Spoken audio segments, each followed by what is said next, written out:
Hey y'all, welcome back to my eBay photo booth here.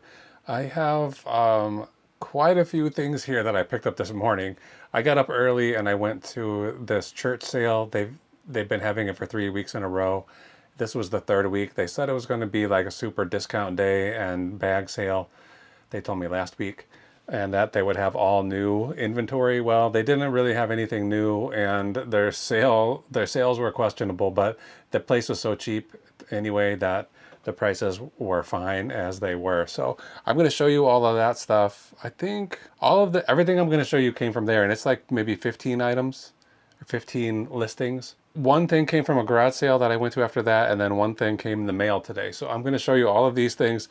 One of these you can definitely get for yourself without any trouble. So I'll show you all those, and then I'm going to just run into the kitchen and pack up the 5 orders that came in today. Even though they don't have to ship until the day after tomorrow, I'm going to try to get them done tonight just so that I don't get overwhelmed if a lot of orders come in tomorrow by some chance. I paused there for a second because I was thinking, do I want to pack or do I want to do a little bit of inventory? But I think I do want to pack. So I'll get those 5 orders packed, and then we'll see what kind of profit we made on those things. So stick around to the end. I'll reveal all of my secret numbers, and I'll tell you exactly how much money I made on each of these items and how much money I made for the entire day. Today is Saturday. So yeah, nothing has to get shipped on Sunday. Got a little cough. Okay, let's, I want to keep this short tonight. It's been a pretty long day and it's already late. So let's just run through this, these new items. They're all going to be hitting my shop this week. So if you see anything cool, head over there and take a look. Yeah, let's go. Let's get to work. Okay, I told myself no more clothes because I hate listing it so much. But there was some decent stuff there, and it was so cheap. This was at the church sale that I kind of had to do it. So I found these 3 shirts first, and then what they were supposed to be doing is a bag sale for clothing and shoes. Well, they didn't have any shoes there worth looking at. But once I found these three shirts, I thought for $5 I better get a bag and try to fill it up. So I just started grabbing more and more stuff that I thought might be worth listing. By the time I got to the end, they didn't charge me for the bag anyway. They went through each of these items and charged me individually for them, even though I kept saying, I think there's enough there to fill a bag. I think I could fill a bag. Can I just have one of those bags? And then the lady was just like, I'm going to give you a good deal, so don't worry about it. So basically, everything you see here, with the exception of one item, cost $12. And then that one item was $10. I'll get to that. That actually is going to be the very last thing I show you. So let's go to these shirts. I never heard of this brand, Wedgefield, but these are like vintage shirts from the 80s. They're like just short sleeve plaid shirts. They're 35% cotton, 65% polyester. So they're not like super high quality shirts, and the sell-through rate's not great on them either. But when you can get them so cheap, it's hard to pass up stuff. So this exact one, I saw sales on eBay for $15. So I figure I get 3 of these for $3, and I'll just list them all together for $35.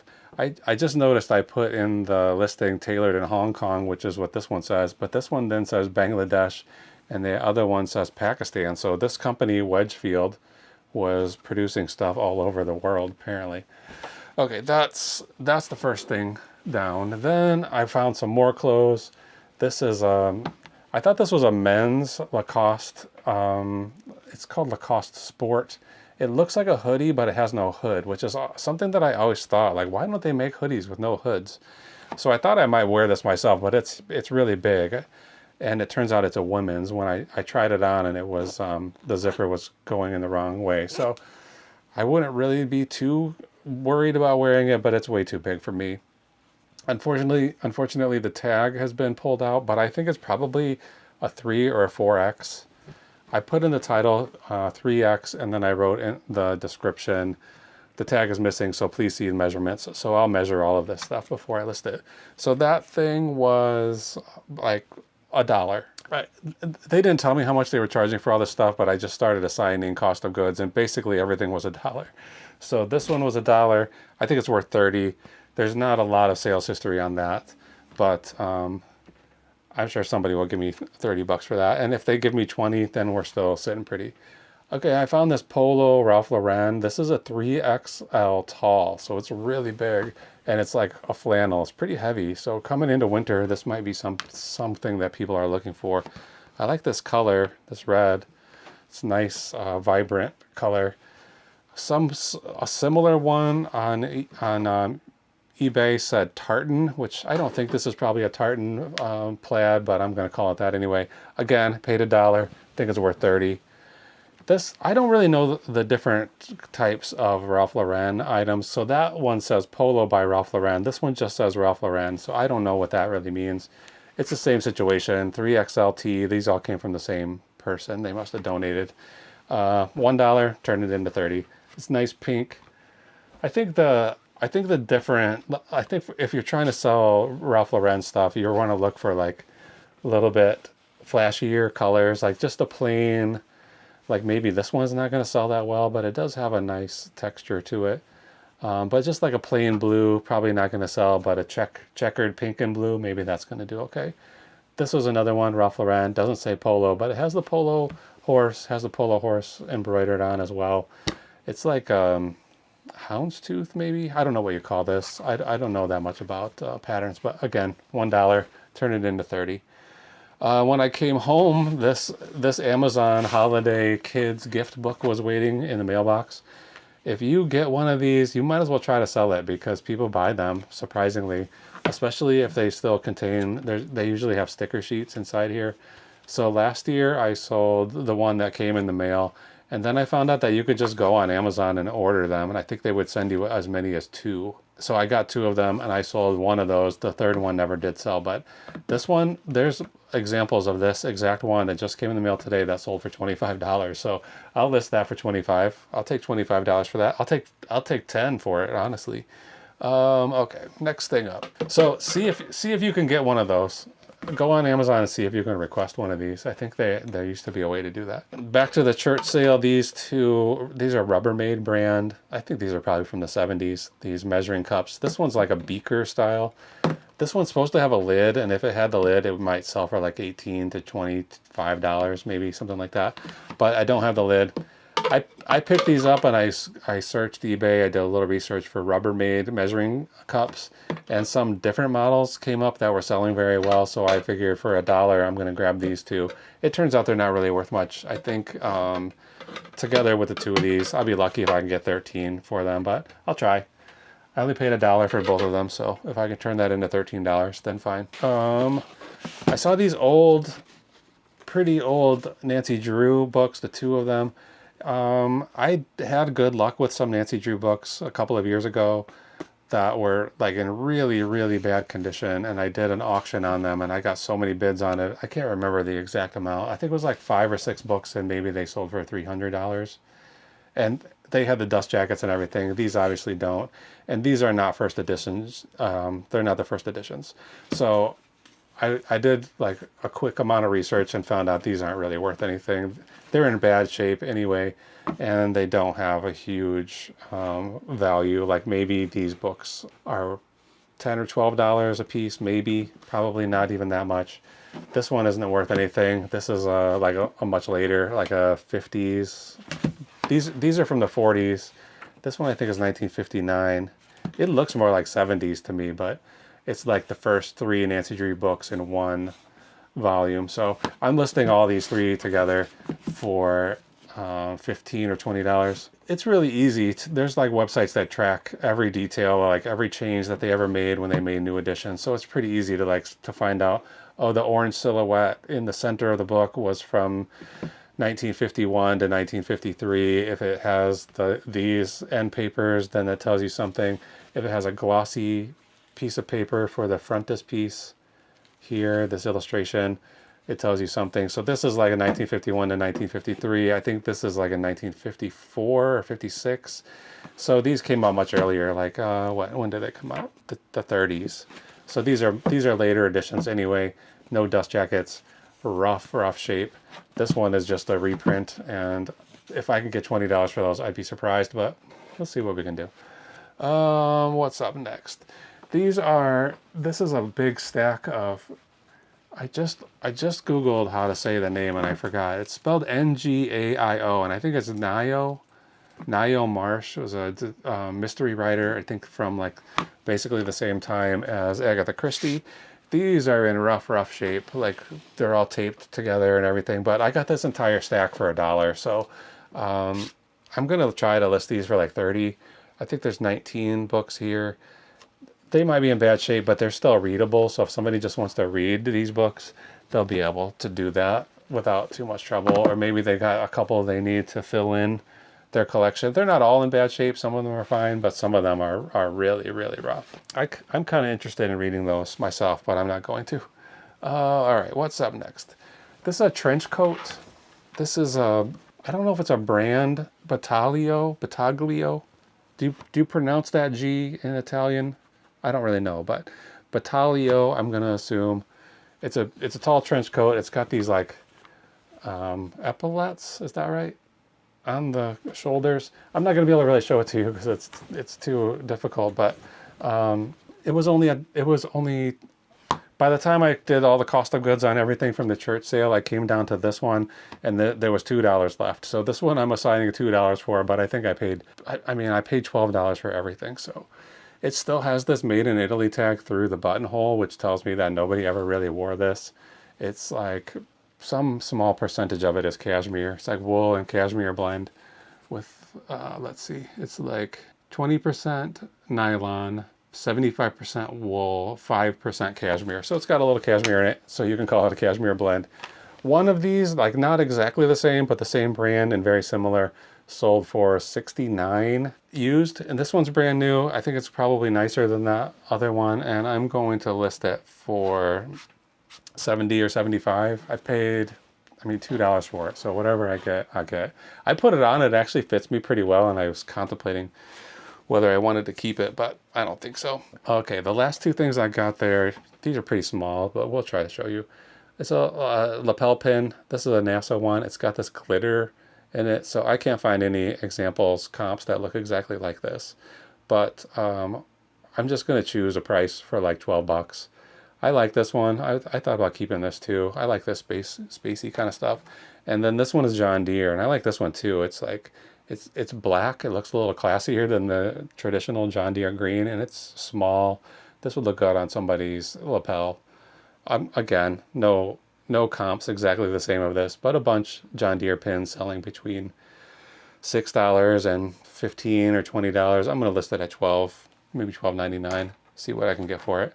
I think somebody will buy those. They might take a long time, but they don't take up any space, so it's fine. And then the last thing, this came from a garage sale. I think I went to like maybe 4 or 5 garage sales after I went to that church sale, and this is the only thing that I bought, at least the only thing I remember. And it's Roebuck brand, so Sears coveralls. These would be like what you would wear in the auto shop if you work there. It's in the Sears auto department. I had a much older pair or set of these that were Sears Roebuck, and when I got them at an estate sale for like $1, and I did a little research and found out that that was the exact pair, the exact model of coveralls that they used for the Michael Myers costume in the Halloween movie, the first Halloween movie. And so some people were selling that, a set like that. I got it in like November, so I just missed the Halloween season. But people in that season had sold it for like $600 and $700 for a similar ones that I had. And it seems like the more kind of greasy and messed up they are, the better for that costume. So people were paying a lot of money for it. I sat on mine until the next Halloween. I put it at $600 and nobody bought it. And then a second Halloween came and I lowered the price, and I think I sold it for like $250 or $280 or something like that, which I was real happy with. I saw these at a garage sale. It was a yard sale, and the woman running it was a vintage clothing dealer, so she kind of knew what she had, and I don't think she had a single thing on her racks that was under $10, including this. I paid 10 bucks for these. I'm not sure, these are much more modern, maybe 80s, maybe 70s. They say made in the USA, so that's good. Coveralls, it's hard to read this tag, but it says 46 regular. So these big long coveralls, I think since Halloween is here and I really don't want to hang on to these for another year, I'm going to try to get these listed right away. I probably could ask for 100 at this time of year. I'm thinking about just putting at a 75 and trying to move them quickly, because if they don't sell this month, then I'm going to be sitting on them for a whole another year. All right, that's everything that I got ready to go today. These listings are already written, and I just have to take photos of all this stuff and get them published, publish those listings. And there's a lot here to do, and clothing takes me a long time. Oh, here's Pineapple, came to see us. Come here, bud. Come here, buddy. Come here. Oh, here he is. There was some fireworks tonight, and he was freaking out a little bit for about 5 or 10 minutes, and then he calmed right down. So actually thinking about it, it might have been gunshots. It didn't really sound like fireworks. And we do, I live in the city of Chicago, and we do have ICE agents in the area now. So I think it could have been fireworks. I think it could have been gunshots. Anyway, he freaked out a little bit. He ran down here. He acted like he wanted to go outside, and then he ran through the back door and down into the basement. And he was down here for about 2 minutes, and then he was fine. He wanted to go back upstairs again. So seems like his medication is helping him deal with sound phobias. So let's go get about your business. He's going to go do his own thing, and I'm going to go in the kitchen and pack up these 5 orders that came in today. So come with me. All right, I pulled all the orders, and it turns out it's 4, not 5. So this should go pretty quickly, I think. The most complicated one is going to be this boat propeller, but it shouldn't be too bad. Where do we start? All right, let's start with this hat. Let's see, get my notes out. This hat is Robert Yates Racing. It's a NASCAR hat. It's not a big seller. I think, let's see, I paid 58 cents for this at an estate sale in June, and I sold it for $18 plus shipping. So, that's a pretty good return. I'm happy with that. Didn't take really that long. June, that's like 3 or 4 months. Not too bad. Has a plastic bag here. I'm gonna put it in, keep it a little bit protected when it's going through the mail. And I'm just gonna put it in this small box. No paper or anything. So nice and quick. Call that one. Another one of these boxes. See, you can probably see it's a trapezoid. It's not a rectangle. I haven't had any trouble with these packages, but it's possible that the post office could say this is a non-standard size, and they could charge me $4, whatever they call it, an extra fee surcharge for a non-standard box. But it's as square as it can. It's as square as it can be. I don't know what else to do. Hat is going to be very light, 6 ounces, 10 by 7 by 3. It's going to BS in New Jersey. That looks like a New Jersey hat. Okay, next, skip that, come down to here. Ooh, this might not be right. Oh, it might be. These could just be in the wrong order. 2006. This is a set of antique radio classified magazines. I've had these for a long time, since October of 2023. A bunch of them I just listed, so they've been sitting, waiting to get listed for a long time. I listed about half that I had, and I think I had virtually every volume of this. It's like a homebrew kind of magazine for people who work on and sell and collect antique radios. So I bought them from an estate sale, and I think I had every volume, missing just a few books here and there, from like 1980, 1982 or 81 up to like 2014 or 15. And they're not they're not hot sellers, but they did sell. I've sold at least half of what I bought, and I just maybe 2 months ago listed all the rest.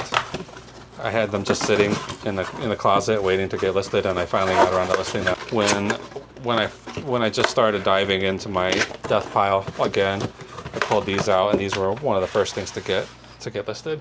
And I think some of them have sold already. Some of the new ones. Definitely this set. So I got several offers today on different years. I have them all just like by the year. So this is the year 2006. So there's 12 volumes here. And I got 2 or 3 offers, like real low ball offers on some years. I'm not sure which ones. And then just about, I don't know, 5 or 10 minutes later, this one sold at asking price. So I don't know if that person, like I got the offers and I rejected them. They were too low. Then shortly after, this year sold. So I didn't check to see if it was the same person. I'm not sure if I even can check that. But it does seem to work that way sometimes on eBay. Like if you get an offer on something, somebody else will buy it for full price in the next 10 hours or something like that. Okay, radio 2.4. I don't think this can go medium mail because I mean, it is 100% ads, really. It's like classified magazine. There are articles in there, but it's like primary focus is people selling old radios and radio parts. This is going to PS in California. I wish somebody would just come along and say, "Can you sell me all of them that you have left?" And then I could get rid of the whole bunch at one go. This feels a little bit questionable, so I'm gonna. What's this? Oh, I thought of something else I bought today, or I didn't buy, but I got today. And I can't show it to you because I boxed it up already. It's right here. But it's 2 rotors, like brake rotors, front wheel brake rotors for an Audi RX3. A guy who put it on Facebook Marketplace saying, "I'm cleaning my garage. If anybody wants these, come and get them." And he was like literally 3 minutes from my house. So I went over there and got them, and they're good sellers. I mean, brand new. Those rotors brand new. These are OEM, original Audi manufacturing rotors. So the brand new ones are like over $1,000 for a set of them. So these I don't know if they've been used or they've just been sitting around. He said he got them he was like a hobby mechanic. He said he got them for a project that he never did, and he just wants to get them out of his garage. So I'm happy to oblige because I'm going to sell them for like around $300. I can't remember exactly the price that I put on it. Like maybe it was $280 plus shipping. So 3 minutes to drive over there, 3 minutes to drive back, and I'm going to make $200 on this deal. So I'm happy with that. They might take a little while to sell, but they can sit right there on the corner, and they are not causing any trouble until somebody needs them. That's heavy though. That box it looks small, but it's probably 60 pounds, the 2 of them together. Okay, I didn't even tell you what this is. It was a Kobe MP3 player, vintage, probably from when MP3 players were out, and when I was a kid and you would buy stereo equipment, Kobe was like the real generic brand. But these days, you know, anything MP3, somebody's into retro stuff. This is probably from 2002 or 2004. Do I have a year on it? No. It's only 512 megabytes, so I don't know who wants this or what they're going to do with it, but I'm happy to sell it to them. I got it for $2 and I sold it for $20. 11 ounces, 10 by 7 by 3. This came from the thrift store very shortly ago. I bought it on September 17th. And who's it going to? TC in California, CA. TCCA. All right, now we got to deal with this propeller. And I vastly underestimated how big these things are when I bought them. I thought they were going to be much smaller. So if I sell too many of them, I'm going to run out of these larger boxes I have, but we'll see how long they last. So this is a 12 by 12 by 12 box. I think it will fit in there. I sold another one and I put it in a box like this, but I don't know if that propeller might have been a little bit smaller. We'll see. I'm gonna test it out. That's a little alarm telling me it's time to go to bed. It's 11 o'clock right now. I am going to put these on here right now. This thing is real heavy, so I'm gonna put as much tape on here as I have to keep it from splitting open. It's heavy and it's got sharp edges, so very possible it could just split this box wide open. I did it again, made it way too long. Yeah.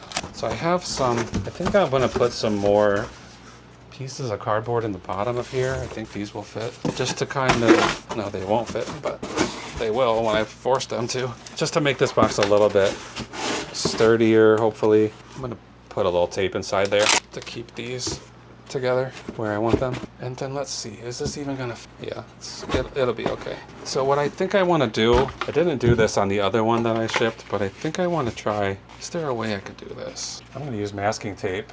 And I'm just trying to make these edges a little less sharp. So if it bounces against the side of the box, it won't just split right through. So I have these little folded pieces of cardboard and I'm just putting them on there. I was gonna use stretch wrap and wrap the whole thing together, but I think this masking tape will be just fine. I mean, I'm not, I don't think I have to be too precious about this. It's a used piece of metal that's gonna be underwater, so it's already pretty used up. So if this tape mars the surface a little bit, I don't think anybody's going to be too upset by that. I'm hoping I can shorten this box a little bit, and I think I probably can. So let's get this back in here. Well, yeah, I'll be able to shorten this by a good 2.5 inches. Let's just do that right now. This way I don't have to fill this thing all the way up with paper, be wasteful to use all that paper. And then there's going to be, because these flaps are going to be longer, there should be a little more layers of cardboard on the top, so I won't have to put, on the bottom I put an extra layer, on the top it's going to be kind of built in by having these flaps overlap each other multiple times. Alright, let's get some paper in here to start, and then put this back in. It's pretty heavy. I think this is probably 8 pounds, 7 or 8 pounds. I'm going to move this closer to the paper and just go wild filling this up. I want all the voids to be full. And unfortunately, dealing with these big boxes, they block the view of the camera so much, you can't really, it's not the most exciting view, I'm sure. I mean, look at this. Look at this camera view. You're just looking at nothing. Ouch. So I'm stuffing this paper underneath right now, under the blade that's in the corner. Now under the body. Can I go this way? I think I can. So I'm trying to fill this. I mean, usually I'm not like packing this stuff intensely. Like I don't want it to be too tight. In this case, I want it to be as tight as possible because I don't want this thing to move even a centimeter and burst out of the side of this cardboard. I hope people can reuse this packing material that I ship stuff in. I mean, I use every bit of everything that comes into this house. I reuse it. All right, this is okay. One more little bit, maybe. Let's see. I think I might need even more. There we go. That feels better. So you see these double up. You know, this is doubled, that's doubled. So it's going to have a little extra, especially in the middle. It's going to have 4 layers. Pull that tight, and then I'm going to pull this tight. All right, good. I did ship one of these already, and it arrived just fine, and I did it exactly the same way I'm doing this. I did not put that cardboard on the blades, you know, trying to dull them, and it worked out just fine. So I don't see any reason why this one won't. All right, okay, that's it. I'm going to weigh this now. Prop. It's heavier than I thought. It's almost 10 pounds. So hopefully we're not too. Hopefully I didn't charge 8-pound weight. It's 12 by 12 by 11, and the buyer's initials KK. I'm putting it up in the corner in New York. I mean, everybody's got to be far away. I wish this was going to Chicago or Indiana or something like that. This feels a little loose, so I'm putting some tighter tape on there. Let's try this side too. Okay, right now I'm going to buy labels for these 4 items, and I'll come back and I'll tell you exactly how much money we made tonight.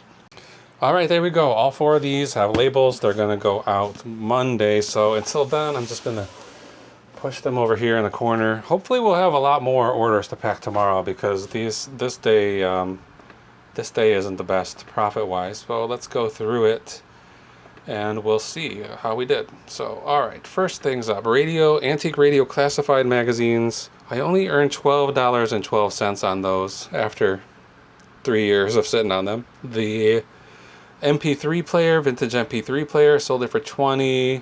And actually came close to that. We earned $19.48 for that. The propeller, the nice heavy propeller is going to New York. After fees and everything, cost of goods, subtract all that, and we're down to $30.20. And then finally that Robert Yates racing hat, $16.07. So today's total is, for, you know, profit-wise, is $77.87, which is even worse than yesterday.